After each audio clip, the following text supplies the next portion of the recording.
Hello everyone, welcome to Living History, and let me begin this week with a big thank you. A thank you to everyone out there, because in August we had a record number of downloads.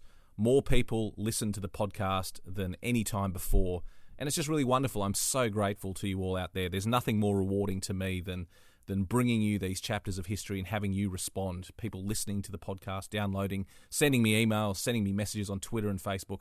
It's just really wonderful. I'm loving bringing this history to you, and thank you so much for responding. If you are enjoying the podcast, please subscribe so you won't miss an episode. And also tell your friends, give us a review. Click on that star rating on Apple Podcasts or Stitcher or however you get the podcast. Give us a review, give us a star rating, write a few comments, and that will ensure that more and more people find out about the podcast and we can bring you more great content.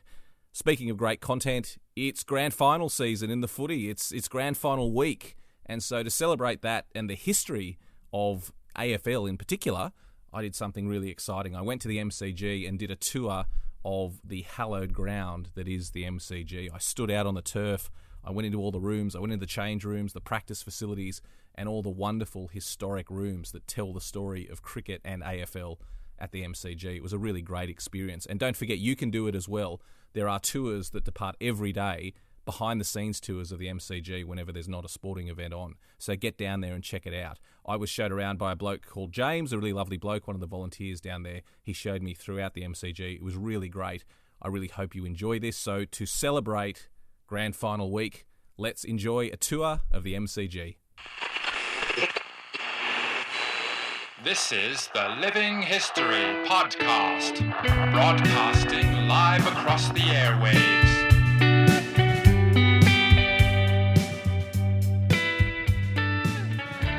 James, we're standing here on the hallowed turf of the MCG. I mean, obviously, this is a building that's been around for a long time, and it's changed significantly in that time. How long has the MCG stood here? Well, we have to go back pre-MCG, or pre-this MCG. This is actually the second one. If we go right back, European settlement of Melbourne, 1835. After 3 years of building the town, the gentlemen of the day decided that was enough hard work, time for a game of cricket. So Melbourne Cricket Club was formed in 1838. And the first matches just played on available parkland around the town. It wasn't until 1846 that we had the first permanent ground, the first Melbourne Cricket Ground. And that wasn't here. You're probably familiar with Crown Casino. Very, very close to there was the site of the first Melbourne Cricket Ground. A lot of problems with that site. We had the Yarra River that used to flood in those days. The government decided to put the railway line through to Port Melbourne right past the ground. And then the early 1850s, we had the gold rush. So you got heaps of people pouring into Melbourne to head to the goldfields. And while they decided which goldfield they were going to and arranged their transport and mining equipment, they set up camp right next to the Melbourne Cricket Ground. It was called Canvas Town. And you can probably imagine the problems with a site like that, the hygiene, the dodgy characters. So the members put up with that for a couple of years. By 1853, they'd had enough of all those problems. And they asked the governor of the day, Governor Latrobe, for land here. And this was known as the Richmond Police Paddocks. It was where the police stabled and trained their horses. A vast area of land, a lot bigger than it is today, went from Punt Road in the east all the way into the city, and from Wellington Parade in the north all the way down to the Yarra. And the club picked this site out here, far enough back from the Yarra that it wasn't going to flood, well drained. You may have noticed the slope of the land. I think you walked down the hill. The slope from the north to the Yarra in the south. And most important, and still just as important today, walking distance from the city so people could get here. So a year later, we had our first pavilion ready to go, and that held 60 people. Today, as you look at the stadium, we hold 100,024. Now, the N24 is very significant because lots of stadiums around the world hold 100,000, but we hold 100,024. So we jump up the list. We're about 10th in terms of capacity of stadiums around the world. James, at what stage did AFL start being played here? Because this is known as the home of AFL. This is the iconic place where so many famous matches have been played.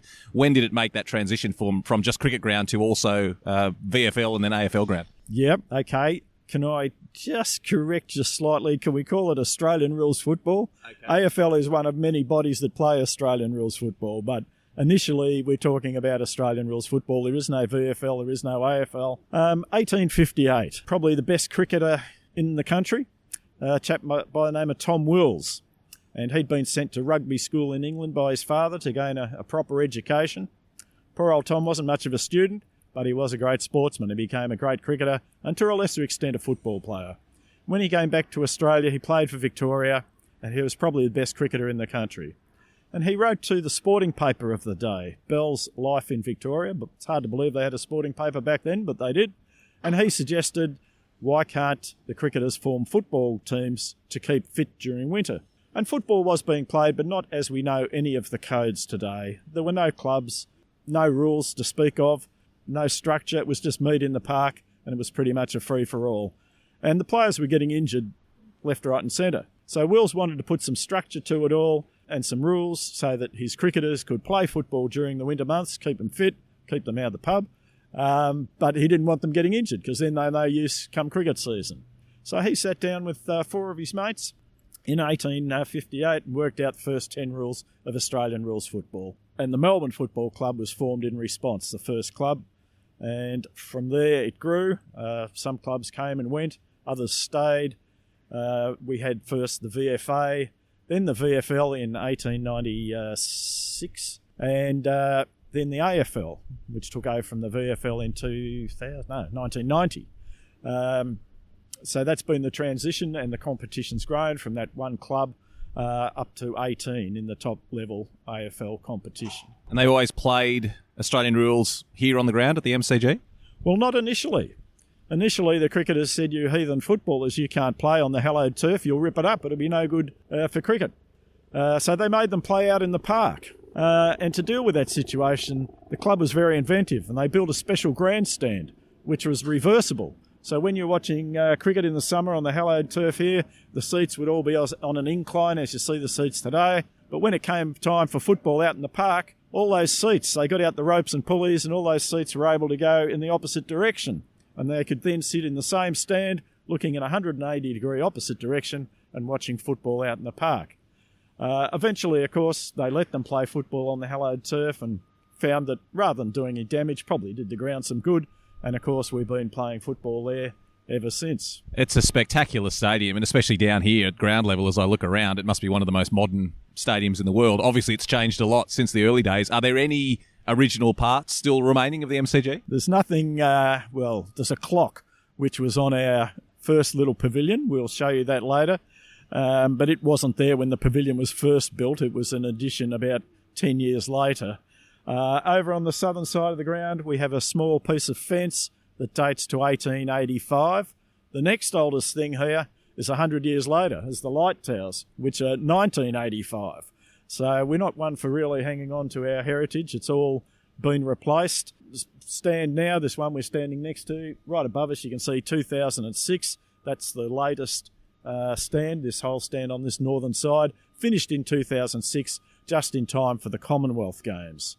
And you can see it says Olympic stand. Of course, the Olympics are in 1956, but on this site is where the stand that was built for the Olympics stood. So we've kept the name. Well, it's a wonderful stadium. Let's go and explore a little bit further. James, we're now in the members section of the MCG, a fairly salubrious part of the ground. But this is fascinating. We're standing in front of 2 flags, a United States Marine flag and a Royal Australian Air Force flag. What's the connection with the MCG has with wartime? During the Second World War, the federal government took over the MCG. We had no sport here for about 4 years, other than the Americans playing baseball and American football. First, we had the United States Army Air Forces.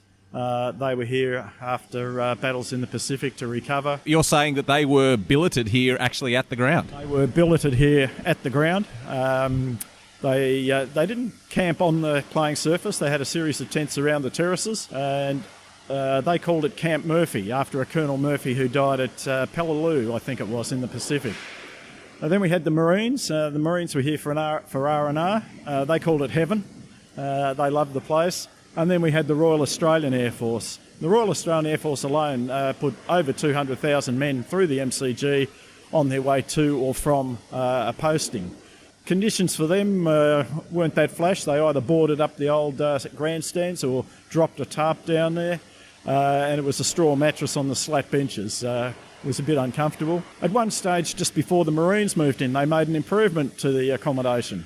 And they installed an extra 33 cold showers. I'm just trying to imagine what it must have been like in those days when millions of servicemen descended on cities like Melbourne, and of course iconic grounds like this one were pressed into military service. It wasn't just the people being pressed into military service, it was the buildings as well. And I'm just trying to imagine hundreds of thousands of young men crammed in here, having just come off the battlefields of the Pacific. The conditions would have been pretty ordinary. There was also, not so much here, but around town, conflict between the Americans and Australian servicemen. You know, the Americans were pinching all the young ladies.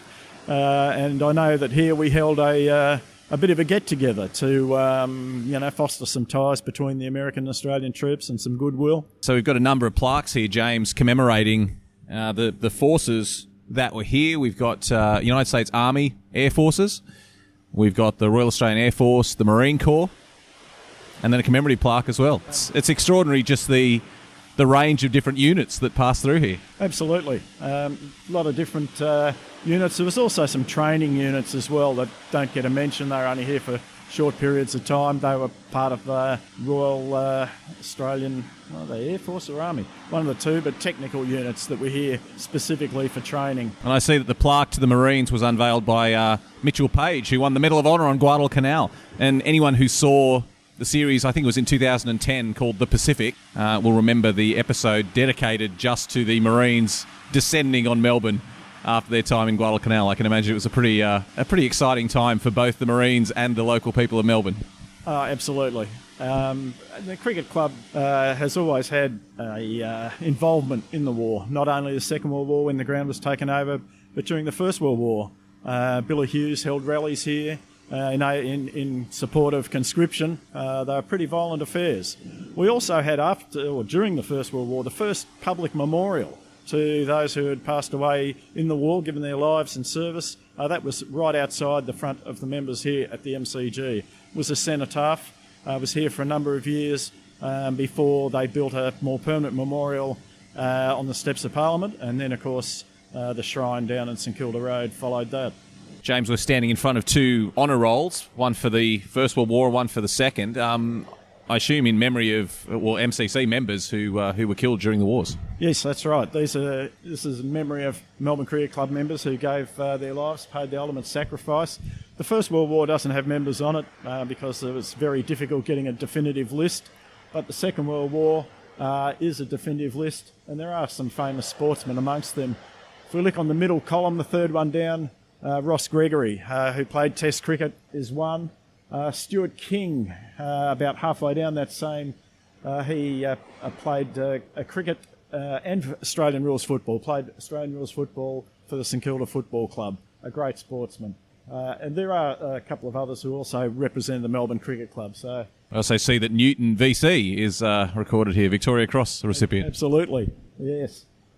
He's probably our most decorated soldier to pass away. They're really quite spectacular. I go to the Facebook page to see photos of these, but really beautiful memorials, and again, just showing that these wars touched really every part of society. I can see there's the clock up on the wall there. I assume that's the clock you mentioned earlier that was one of the original features? Indeed, that was on our very first pavilion, the one that held just 60 people. It was actually found in a storeroom in the old Southern Stand when they pulled that down in about 1991 to build the present Great Southern Stand. It had been put there and forgotten about. It was on our second pavilion, but then it disappeared into storage. So it's been renovated, I guess is the word. The mechanicals are all gone. It's now electrically run, but the face and the hands and that part of it are all original. Wonderful. Great little link with history. We're standing in front of the honour board for batting and bowling averages for the MCC. Tell us a little bit about this, James. Well, these go right back, as you can see, to 1845-46. The first few years of the club, there are no records for it, possibly because we're playing matches amongst ourselves, intra-club matches. We had to wait for a few other clubs to be formed. So a lot of very famous names up there. If we come down to, just looking, 1895-96, Hugh Trumbull, great Test cricketer for Australia, one of only 4 Test cricketers to take 2 Test hat-tricks in his career. So a very exclusive club that Hugh Trumble's a member of. And Hugh Trumble took both his Test hat-tricks here at the MCG. A few years down from there, 1903-04 and 05-06, 06-07. Warwick Armstrong, Australian captain, is featured there. We go on right down the bottom, 38, 39 and 40, 41. Percy Booms, who not only was a great cricketer, Test cricketer, but played Australian rules football and became a noted journalist with The Age.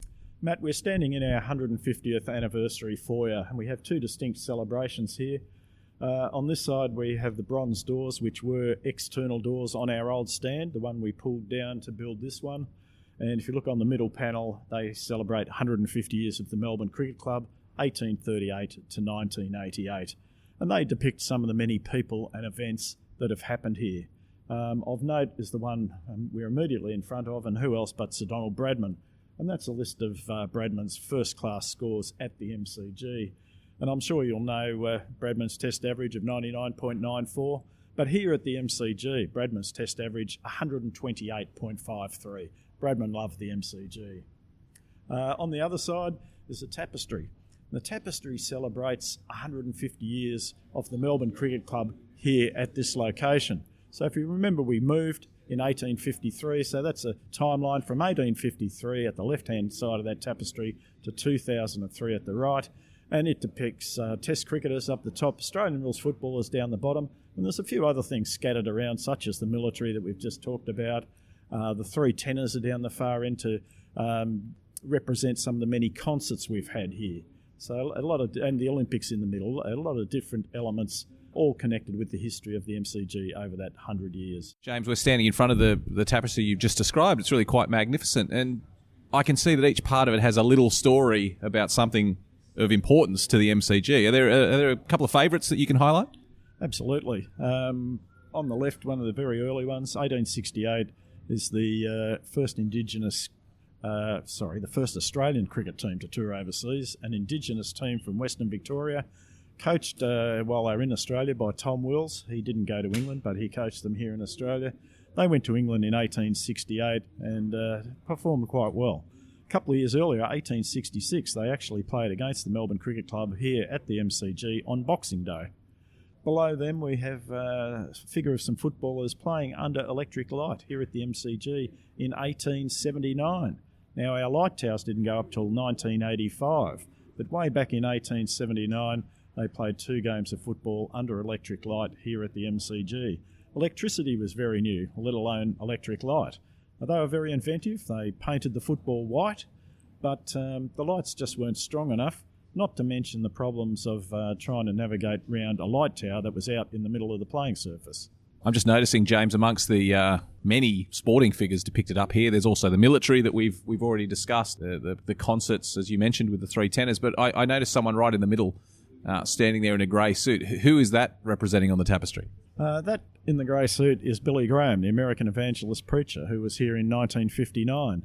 And ironically, for a sporting venue, he holds our all-time attendance record of over 130,000. And how he was able to do that, of course, he had people out on the playing surface as well as in all the stands. So that's probably a record that will stand for all time. Our all-time attendance record for a sporting event is 1970, very famous Australian rules grand final between Carlton and Collingwood, one that Collingwood thought they had in the bag at half-time.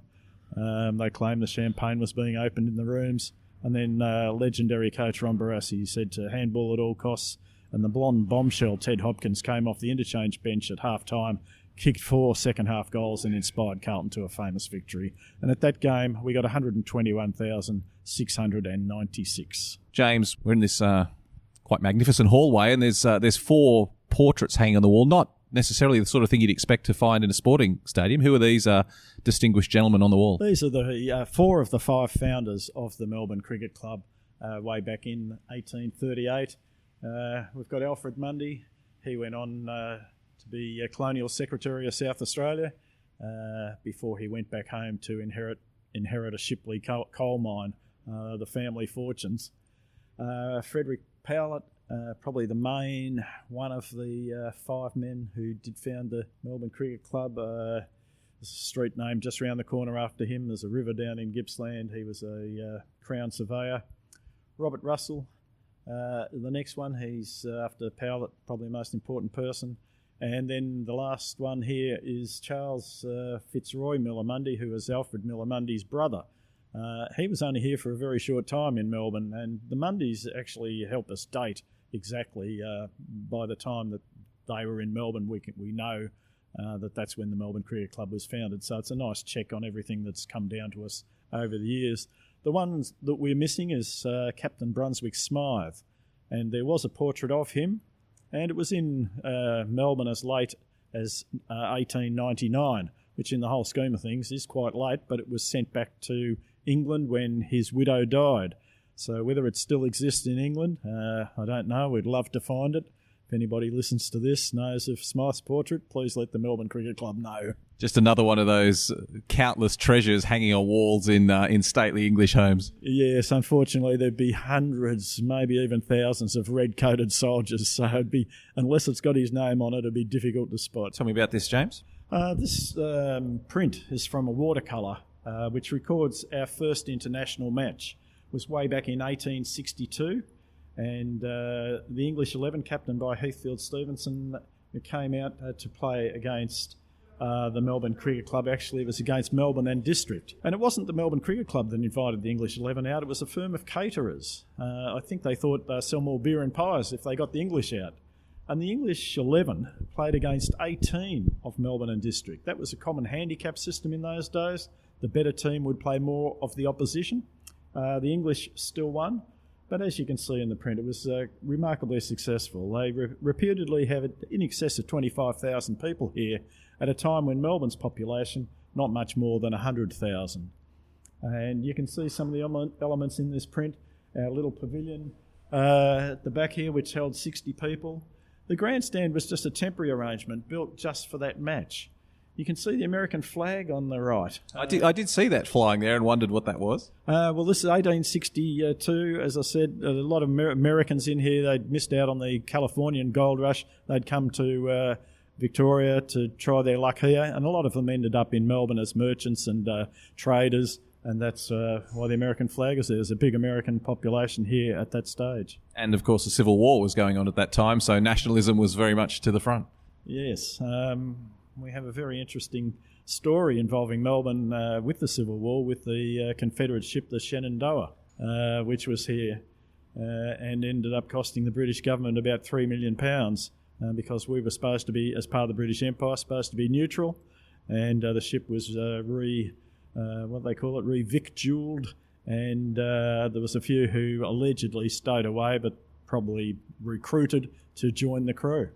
We actually covered that on a podcast a couple of months ago. So if you want more of that story, go back and listen to Dale Blair talking about the Shenandoah. Quite an interesting story, interesting chapter of Australian history. We've just come out onto one of the high levels of the ground, and it's not till you get up here that you get a perspective on how massive this sporting field actually is. And I can't imagine what it must be like packed with people on grand final day. But James, you were saying that on the far side there's a seat that's painted a different colour to the rest, and it tells a special story. It does tell a special story, and there's a little plaque under the seat which tells you all about it if you're sitting there.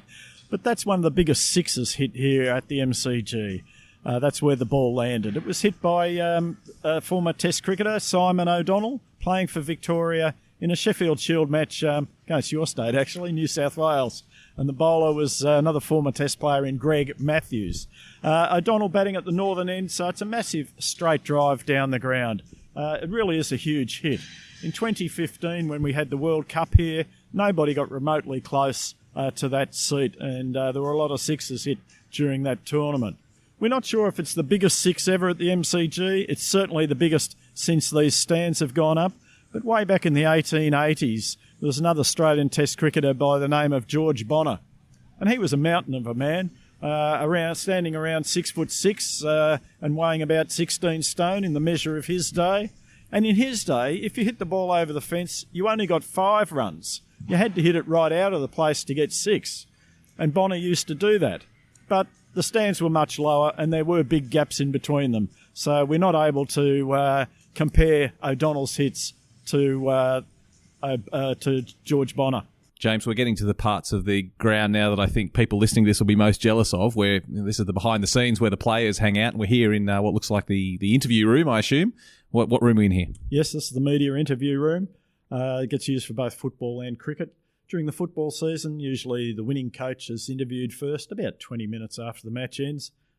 We give the losing coach a bit of time to calm down and chill out before he has to face all those awful questions from the media. And you'll note on the wall we have an MCG backdrop, but each team will bring along their own backdrop with their own sponsors and colours and logos on it.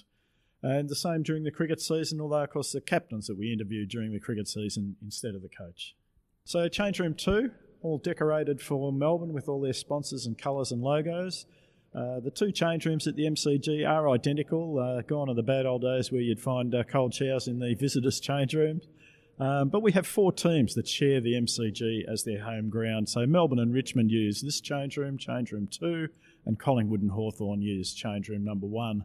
During the cricket season, Australia uses change room number 1 and their visitors use change room number 2. So here where we are, if we look up on the wall, we have our honour boards for Test cricket. So if you make a century against Australia in a Test match, as Pujara did for India in the Boxing Day Test 6 months ago, your name goes up on the left-hand side of that board.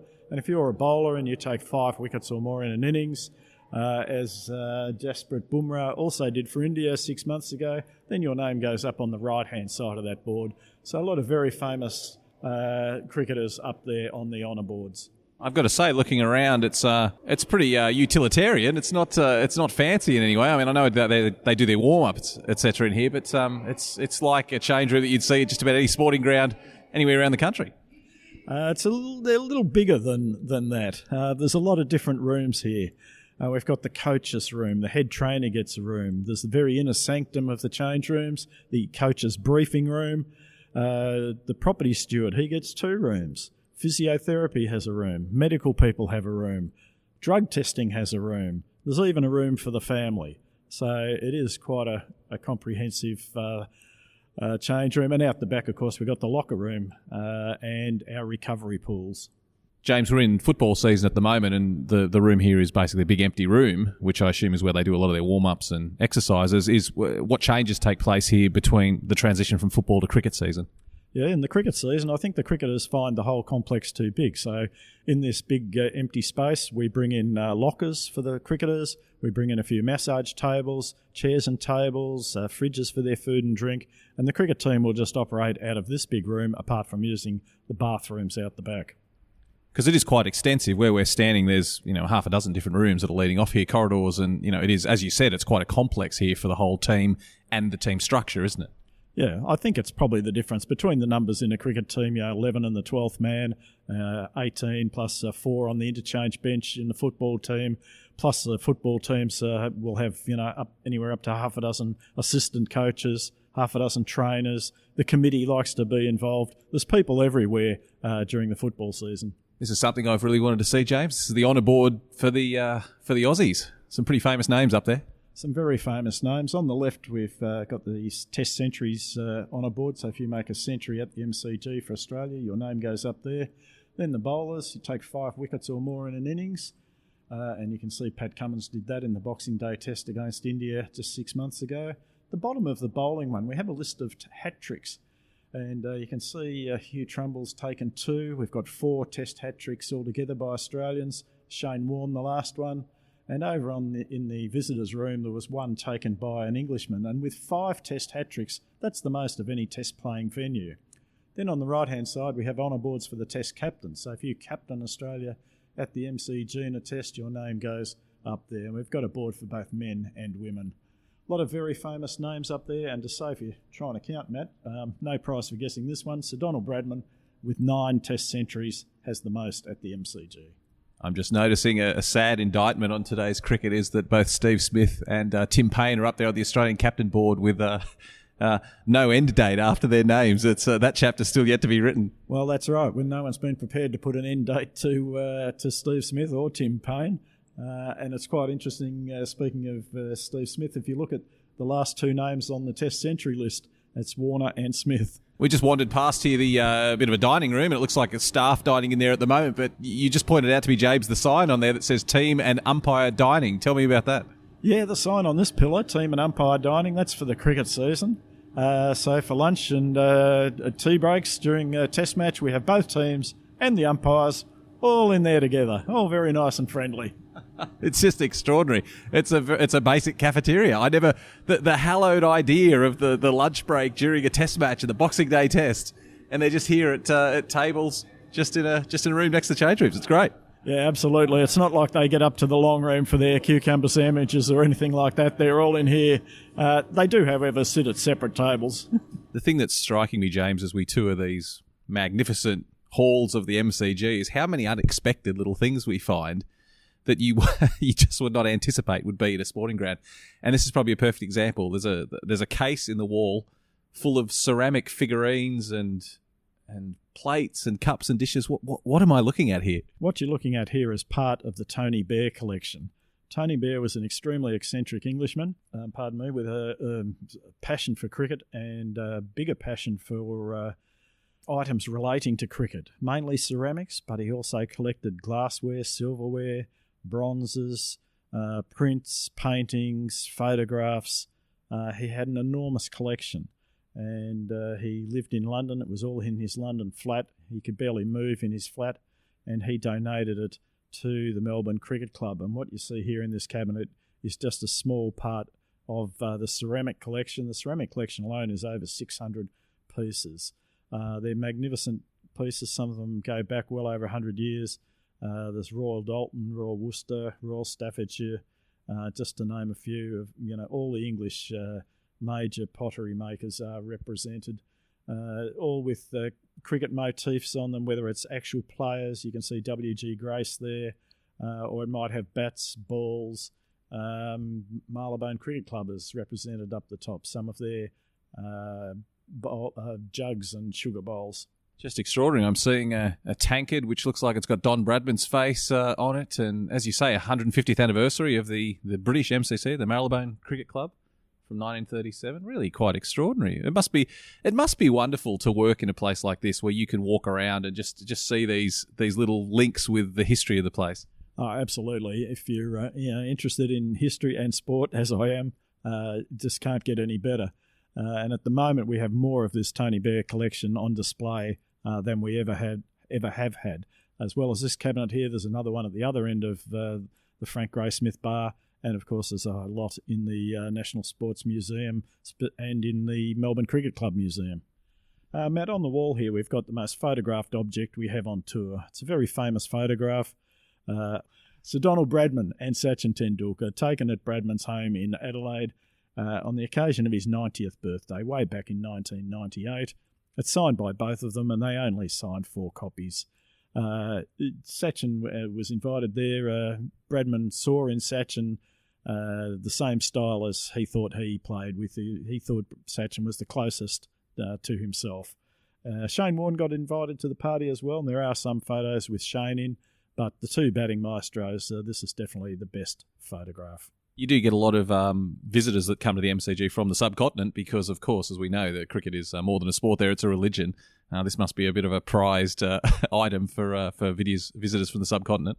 Absolutely, and because this photo was on the front page of most newspapers in the cricket-loving world, they all know that it's here before they even get to the MCG. And the minute you start a tour, they're all asking, when do we see the Bradman Tendulkar photograph? And it's a fair way into the tour, so we have to endure their questions until they get to see it. But they absolutely love it. They'll have their photograph taken with it and of it, and then all of them together, and they can spend 15, 20 minutes here photographing it. It is a great photo. A great link with sporting history. We're standing in front of what appears to be a library. Again, not an expected part of a sporting ground. What's the story of the MCG library? The MCC library is probably the best sporting library in the world. Has a fantastic collection dating back to 1873. It's not just Australian rules football and cricket. It is all sports, and I do mean all. We even have a book in here on Harry Potter's sport, Quidditch. It's not a lending library. It's just a reference library, so you have to come here to use the collection. Let's go in and have a look. In the glass on our left here is our rare book collection. And one of the highlights there is French-English dictionary just over here. It's this book here. It's a little grubby, but it's allowed to be grubby because it's well over 400 years old. That was printed in 1611.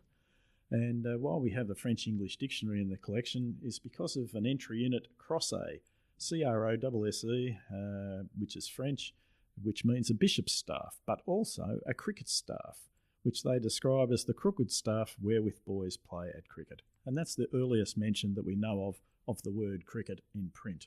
Just extraordinary. Do you have any other favourites in the collection? There's a book over here called Men in White, which is the largest book we have in the collection. I can barely lift that, and it's quite remarkable because that's about New Zealand cricket. You think it would be about Men in Black to be a book of that size. Their rugby union, the legendary All Blacks, of course, having a magnificent history, not so much their cricket team. On this side, we have our Wisden collection. We have 2 complete sets of Wisden. Wisden is the Cricketer's Almanac, lists all first-class matches, dates back to 1864. And when we're talking Wisden, the very rare ones are the thin volumes, produced during the First World War when not much sport was being played, obviously. And 1916 in particular is an important one because it contains obituaries to W.G. Grace and Victor Trumper. So a very important Wisden. Even rarer than the Wisdens, and I should mention before I go on that the Wisdens are leather-bound in the club colours. But these little books over here are the Lily Whites, which predate Wisden. Wisden from 1864, the Lily Whites date from 1849. Same sort of format, a cricket almanac. James, we're sitting in the library, the MCC library, as you mentioned, really a lovely spot with a view out over Melbourne. I should ask, who is this library open to? The library is open to members, both on match days and during the week, but it's also open to the public by appointment. We get a lot of authors, researchers, all coming here to use the collection. You were mentioning before that you grew up as a kid coming to the MCG and you've been a member for a long time. How does it feel to work, to volunteer and to lead people around this church of sport in Melbourne? Well, if you have an interest in sport, and I also have an interest in history, it's just the most magnificent place to show people around. I just love showing people the MCG and talking about its history and what's happened here over the years. It doesn't feel like work at all. It's just a joy to come along here, and I'm here 3 days a week doing different things, as well as the tours that I do. I work here in the library. I do a lot of research, write articles for the Yorker magazine, which we produce 3 times a year. And I also volunteer in the National Sports Museum, showing people a great collection of memorabilia and artefacts and film and everything else relating to Australia's great sportsmen and women. What's your favourite part of the ground? Probably the members' long room. There's a sense of history there. There's a lot of bats and balls from many different test matches over the years. It's a great place to watch the game from. That would probably be my favourite part, I think. Well, James, thank you so much for your time. It's been absolutely brilliant to walk around and see this. And I encourage everyone to do most of the sites that we've seen on this tour. You can do just on the public tour. So I'd encourage everyone to come down and check it out. And, of course, come and see a sporting match here. It absolutely is a fabulous, fabulous place. James, thanks so much for your time. Thanks, Matt. It's been a pleasure.